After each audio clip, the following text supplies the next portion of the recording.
fait face à la médecine douce avec notre invité Frédéric Cosnard et Anne Jean-Blanc, journaliste au Point. Alors, on pourrait se demander ce que la médecine douce, ce que les médecines douces viennent faire dans un forum consacré à l'innovation. Est-ce qu'il ne serait pas plus intelligent, plus normal de parler des nouvelles technologies qui permettent de faire des médicaments extrêmement sophistiqués ? Eh bien, écoutez, finalement, non. Et vous allez être surpris avec les résultats de la dernière enquête réalisée par Harris Interactive pour Santé Claire, qui a donc mené une série d'études entre 2019 et 2020, enfin qui n'est donc pas fini, dans le cadre de la mise en place de son observatoire des parcours de soins. Et pour en parler, j'ai à mes côtés Frédéric Cosnard, qui est donc le directeur médical de cette mutuelle. Alors, selon cette enquête, plus d'un Français sur 3 considère les médecines douces comme plus innovantes que les médecines classiques, traditionnelles ou dites encore allopathiques. Et dans ces médecines douces, on trouve par exemple l'acupuncture, utilisée depuis 5 siècles en Chine. Comment vous expliquez ça ? Bonjour.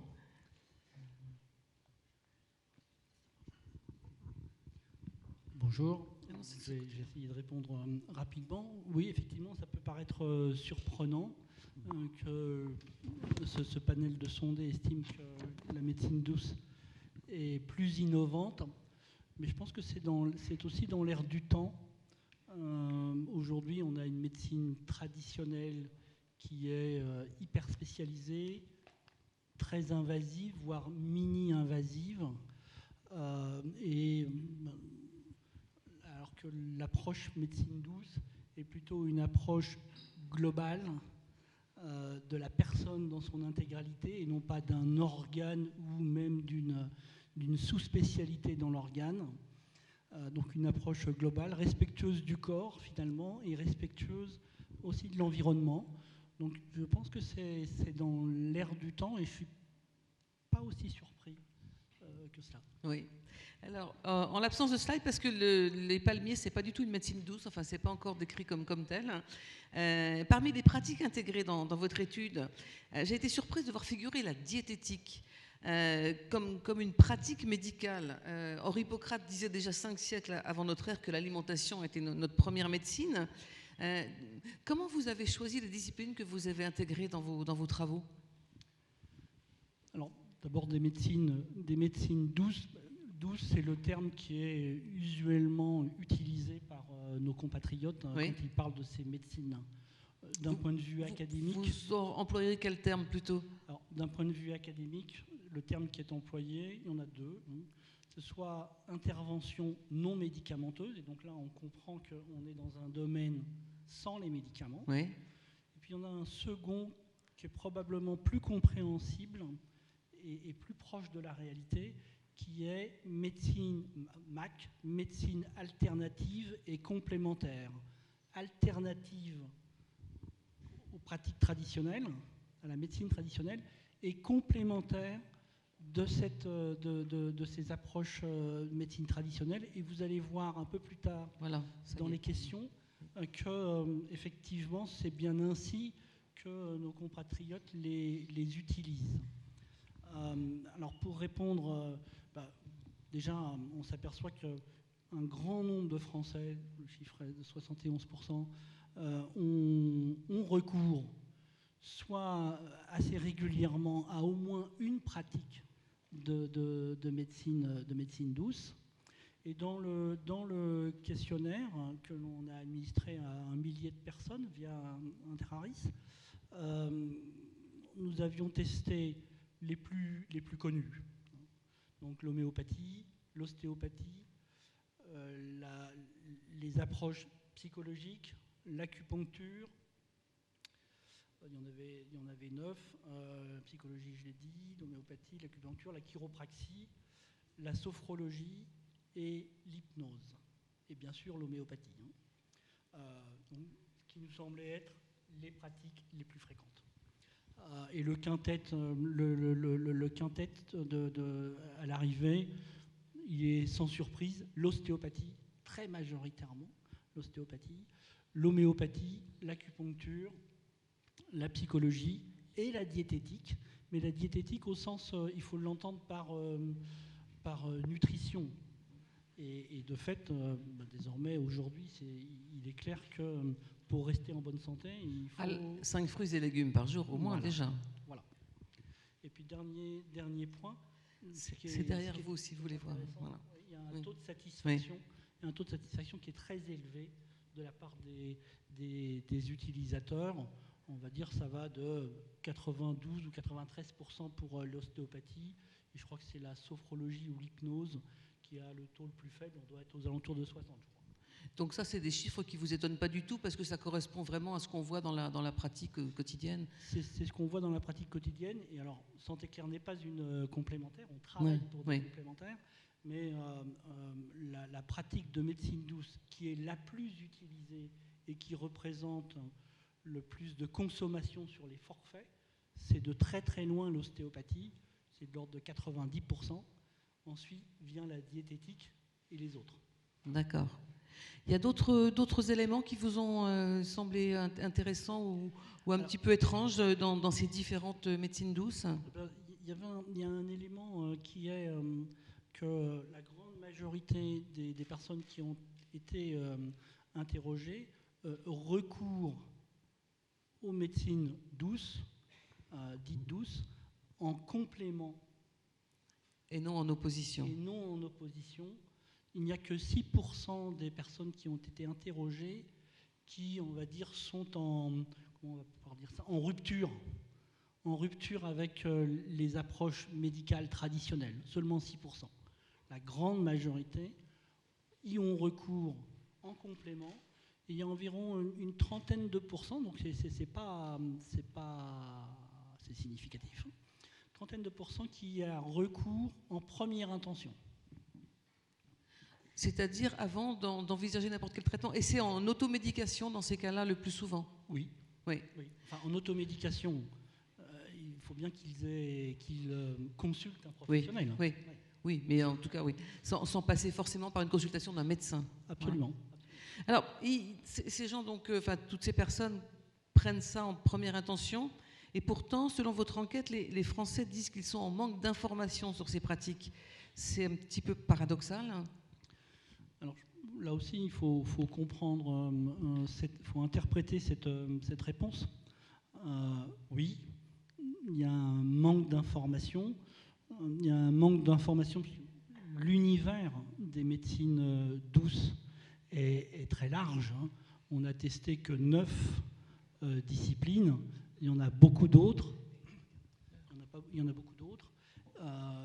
Certaines d'entre elles sont assez nouvelles, non pas du point de vue de leur existence, mais du point de vue de leur accès ou du point de vue de leur acceptabilité par les médecins qui exercent la médecine traditionnelle. Je vais prendre un exemple, sophrologie, hypnose. Dans ma carrière de médecin, professionnellement, j'étais cancérologue à l'hôpital.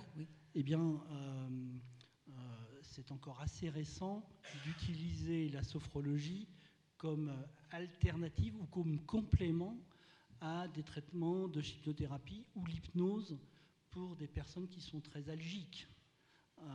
Et de plus en plus maintenant, ces spécialités, elles ont toute leur place dans l'arsenal thérapeutique, et donc assez logiquement, les Français vont y avoir recours.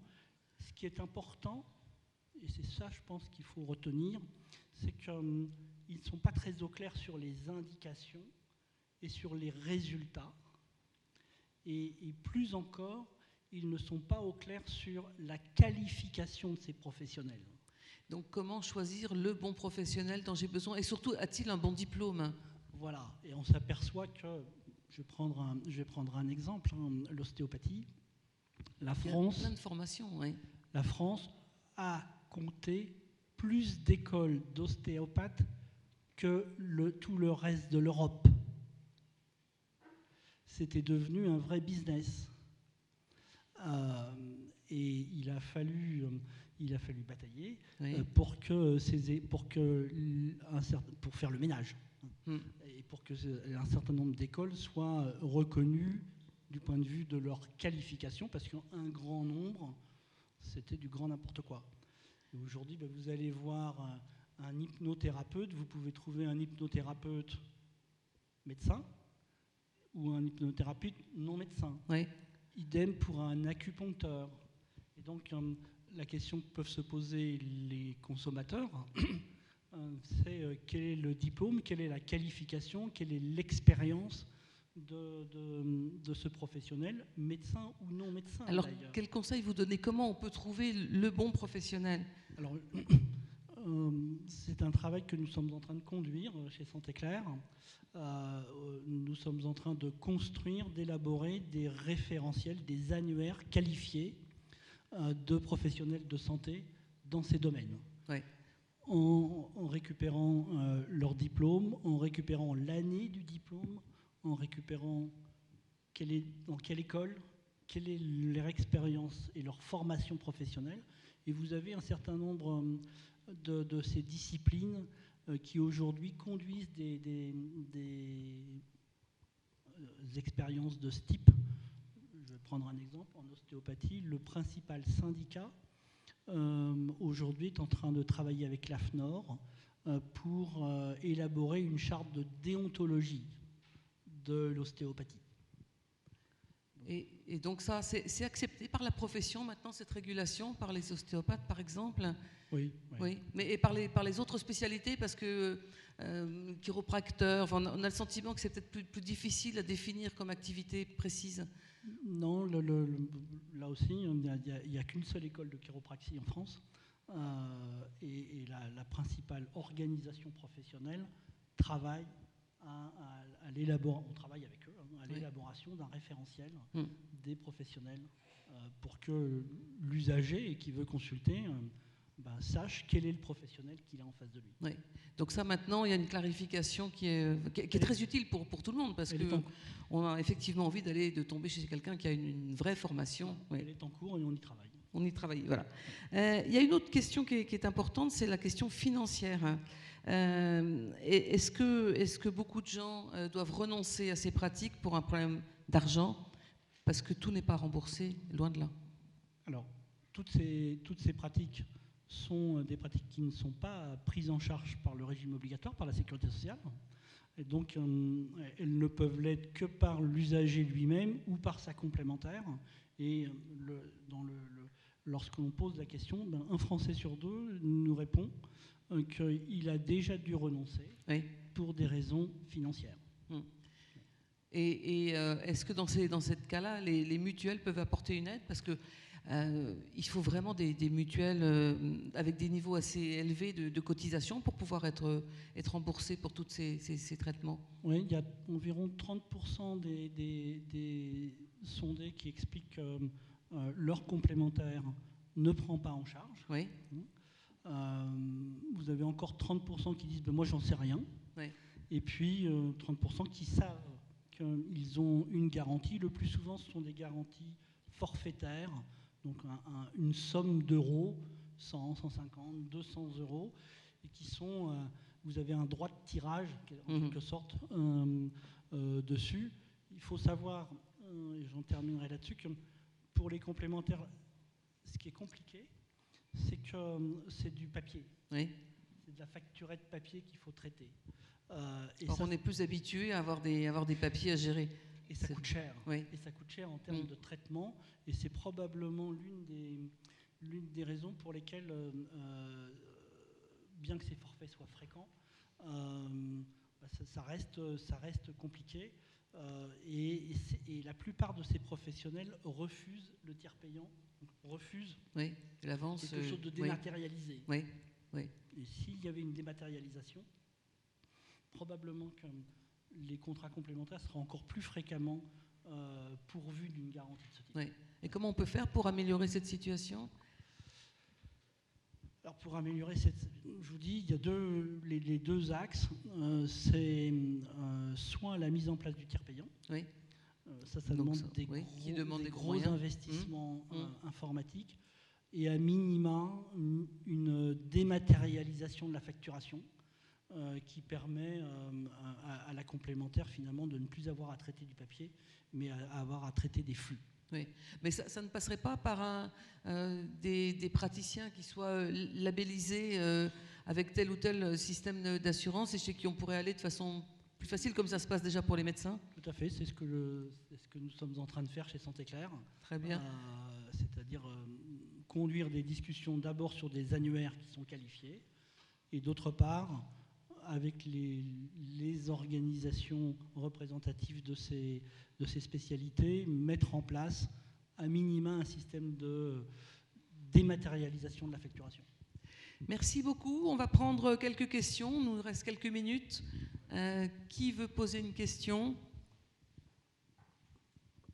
Ah, monsieur, pardon, je regardais de l'autre côté, excusez-moi. Donc, en fait, c'est dans l'air du temps. C'est lié à une prise en charge globale des personnes qui viennent consulter, quel que soit le champ des médecines complémentaires, douces, parallèles, alternatives, tout ce que vous voudrez. Mais il est bien évident que la question de l'efficacité de l'ensemble de ces médecines, c'est évidemment la confiance, c'est l'effet placebo. Et par conséquent, l'effet placebo, est-ce que vous avez pu le tester dans vos questions en termes de questions précises sur la personnalité du thérapeute? Est-ce qu'il y a eu des questions pour pouvoir faire la différence entre la forme et le fond, c'est-à-dire la manière de procéder, sachant qu'on voit la méditation qui prend une importance énorme dans les thérapies psychologiques. On parle même dans le point, le dernier numéro du point, madame, on parle de la transe. On parle de la transe comme si c'était une nouveauté qui améliore encore l'efficacité de la méditation dite de pleine conscience. Tout ça est dans un flou absolument artistique, avec de supposées études de neurosciences et d'imagerie cervicale, mais études dont la validité paraît très douteuse. Donc, toujours, partout, c'est la confiance, c'est l'effet placebo, c'est la personnalité du thérapeute. Est-ce que vous allez vous y intéresser vraiment?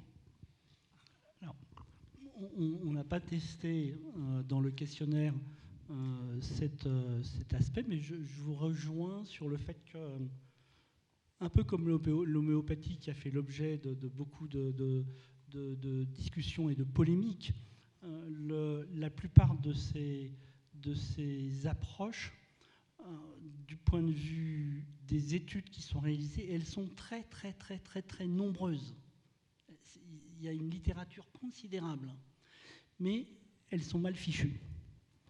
Elles sont mal fichues parce qu'elles n'utilisent pas forcément le même cadre et les mêmes référentiels que les études cliniques que l'on conduit pour des médicaments. Oui.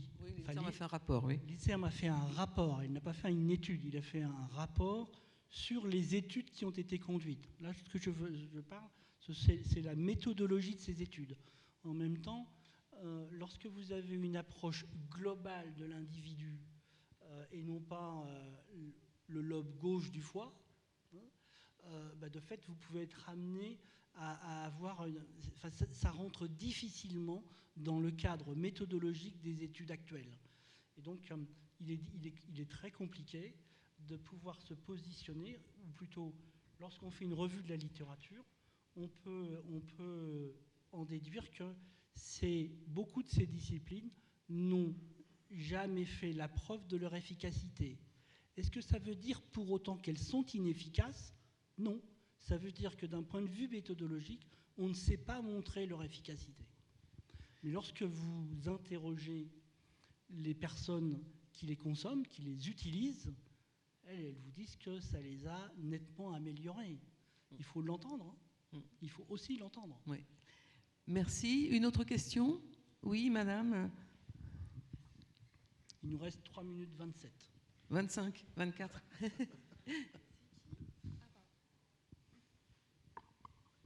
Si vous voulez faire une question rapide, on en prendra 2, autrement on en prendra qu'une. C'est rapide.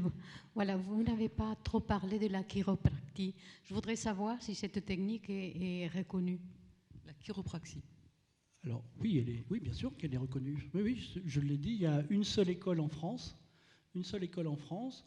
Il doit y avoir 1500 chiropracteurs en France. C'est une discipline qui est reconnue avec une formation de nombreuses années. Oui, non, c'est reconnu, bien sûr. Bien sûr. Merci, madame. Et puis j'ai vu qu'il y avait monsieur aussi, on essaiera peut-être. Allez-y.